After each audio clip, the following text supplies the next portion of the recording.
हरे कृष्णा। जय भोलेनाथ। आप सभी का आपके अपने YouTube चैनल खुशबू नवीन ऑफिशियल पर एक बार फिर से बहुत बहुत स्वागत है।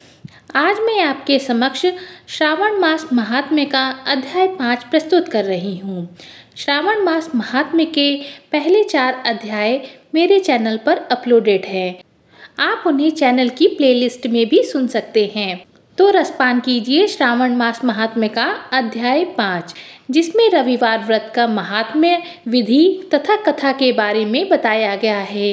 साथ ही शिवलिंग निर्माण के महात्म्य के बारे में भी बताया गया है। भगवान शंकर ने आगे कहा, हे विप्र, कोटि लिंग का महात्म्य तथा पुण्य का वर्णन नहीं किया जा सकता।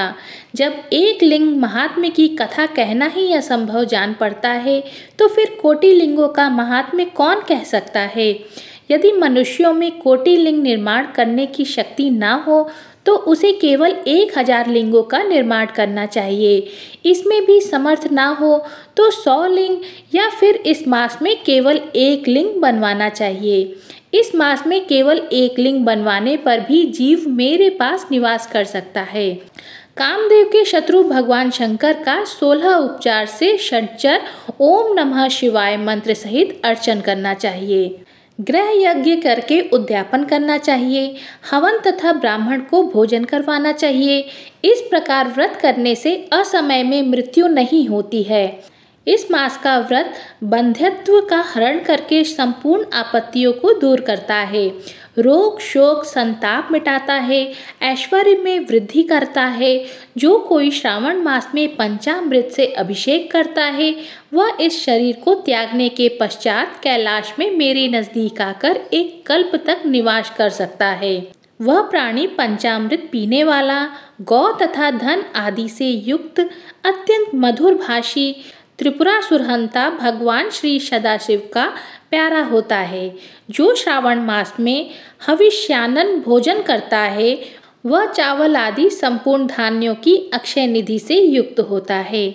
जो व्यक्ति इस मास में पत्तल पर भोजन करता है, उसको भोजन के लिए सोने के पात्रों की प्राप्ति होती है तथा शाक त्यागने के मात्र से शोक का हरण होता है। और जो इस महीने में भूमि पर शयन करता है, वह कैलाश में निवास करता है। जो इस महीने में एक दिन भी ब्रह्म मुहूर्त में स्नान करता है, उसे पूरे महीने तक नहाने का फल मिलता है। इस मास में जो प्राणी जितेंद्रिय होता है, इसे इंद्रिय जन्य बल की प्राप्ति होती है। इस मास में स्फटिक मणि पाषाण, मिट्टी तथा मरकत मणि निर्मित शिवलिंग, जो स्वयं उत्पन्न या बनाए हुए या पिसान निर्मित अथवा पीतल चंदन मक्खन निर्मित शिवलिंग में एक बार अर्चन करने मात्र से 100 ब्रह्म हत्या का पाप मिट जाता है। सूर्य ग्रहण, चंद्र ग्रहण या अन्य किसी सिद्ध क्षेत्र में लक्ष्य जप करने से जो सिद्धि कही गई है, वह श्रावण मास में केवल एक बार जप करने से मिल सकती है। किसी दूसरे समय में किए गए नमस्कार तथा प्रदक्षिणा से 1000 बार एक फल मिलता है।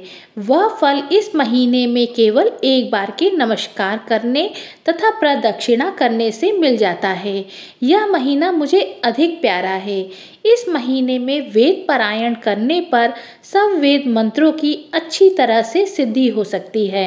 जो इस मास में श्रद्धा से स्वाध्याय करता है अथवा पुरुष सूक्त के आलस्य त्याग कर 100 पाठ करता है, उसको ब्रह्म हत्या जैसे अनेक पापों से छुटकारा मिल जाता है।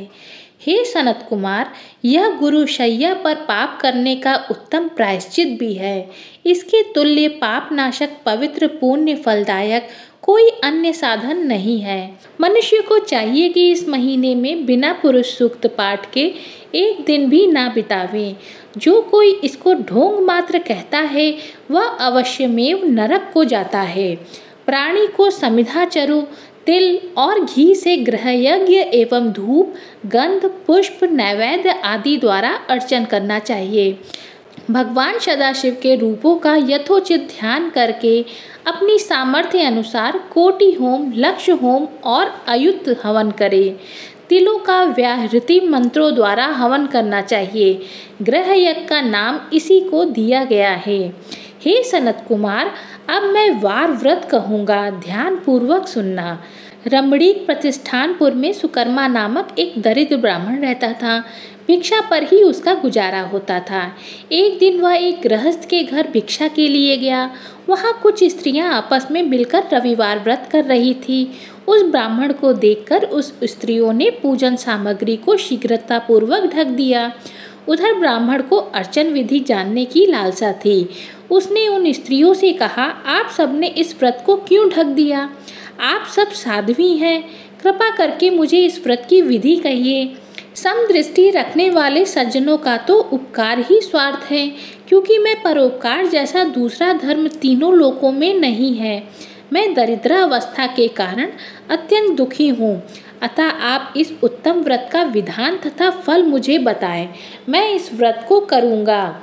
स्त्रियों ने कहा, हे ब्राह्मण, यदि व्रत में उन्माद या प्रमाद अथवा विस्मरण, भक्तिहीनता या अनास्था करोगे तो यह व्रत निष्फल हो जाएगा, अतः इस व्रत को तुम्हें कैसे दें? ब्राह्मण ने कहा, मैं ऐसा नहीं करूँगा। उसकी ऐसी बात सुनकर उन स्त्रियों में से एक प्रौढ़ स्त्री ने उस ब्राह्मण को उस व्रत की विधि बतलाई। उसने कहा, श्रावण मास में शुक्ल पक्ष के पहले रविवार को मौन होकर उठना चाहिए। शीतल जल से स्नान करके नित्य कर्म कर पान के पत्ते पर 12 परिधि वाला मंडल लिखना चाहिए। उसे लाल चंदन से सूर्य नारायण के तुल्य गोलाकार लिखना चाहिए। उस मंडल में संज्ञा नाम वाली स्त्री सहित सूर्य का लाल चंदन द्वारा पूजन करना चाहिए। घुटने जोड़कर जमीन पर बैठकर सूर्य के 12 मंडलों पर अलग अलग लाल चंदन से युक्त लावा तथा जपा पुष्प द्वारा अर्घ्य श्रद्धा भक्ति से सूर्य नारायण को देना चाहिए। अर्घ्य को रक्ताक्षत, जपा पुष्प और उपचारों द्वारा युक्त करें। नारिकेल, बीज और खांड शर्करा से युक्त सूर्य के मंत्र पढ़कर नैवेद्य देना चाहिए। सूर्य के 12 मंत्रों द्वारा स्तवन करना चाहिए। 12 बार नमस्कार और 12 बार ही प्रदक्षिणा करनी चाहिए। फिर 6 सूतों में एक में मिलाकर उसमें 6 ग्रंथियां लगानी चाहिए। उस सूत्र को भगवान श्री सूर्य नारायण को अर्पण करके उसे अपने कंठ में बांध लेना चाहिए। 12 फल से संयुक्त दान वामन ब्राह्मणों को देना चाहिए। कुपात्र को इस व्रत की विधि नहीं बतानी चाहिए। हे विप्र, इस प्रकार व्रत करने से निर्धन धनवान हो जाता है, निसंतान पुत्रवान हो जाता है, कोढ़ी का कोढ़ मिट जाता है, बंदी खाने में पड़ा हुआ बंदी बंदी खाने से छुटकारा प्राप्त कर लेता है, रोगी का रोग मिट जाता है। हे विप्र, अधिक क्या कहूँ, प्राणी जिस जिस वस्तु की इच्छा करता है वह उसको इस व्रत के प्रभाव से प्राप्त हो जाती है। इस विधि से यदि श्रावण मास में 4 रविवार हों तो 4 व्रत, और यदि 5 रविवार हो तो 5 व्रत करें। व्रत के पूर्ण फल की प्राप्ति के लिए उद्यापन करें। हे विप्र, इस प्रकार व्रत के करने से कार्य सिद्धि होती है।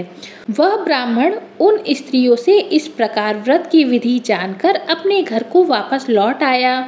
उसने घर आकर अपनी दोनों कन्याओं को भी व्रत की विधि बतलाई।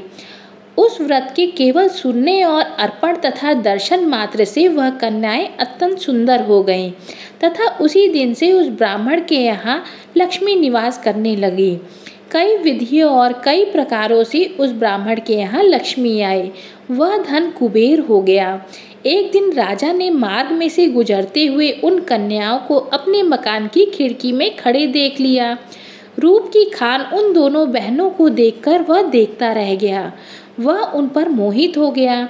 उसने ब्राह्मण को बुलाया और अपने लिए दोनों कन्याओं को मांग लिया। ब्राह्मण ने भी प्रसन्न होकर उन दोनों कन्याओं को राजा को दे दिया। कन्याएं भी राजा जैसा पति प्राप्त करके प्रसन्न हो गईं। फिर उन्होंने इस व्रत को किया तो पुत्र पौत्रादि से युक्त हो गई। हे सनत कुमार, मैंने अभ्युदय को देने वाले इस व्रत को आपके सामने कहा है। हे ब्रह्मापुत्र, जिस व्रत को सुनने से सब इच्छाएं पूर्ण हो जाती हैं, तो इसके अनुष्ठान के फल का क्या कहना।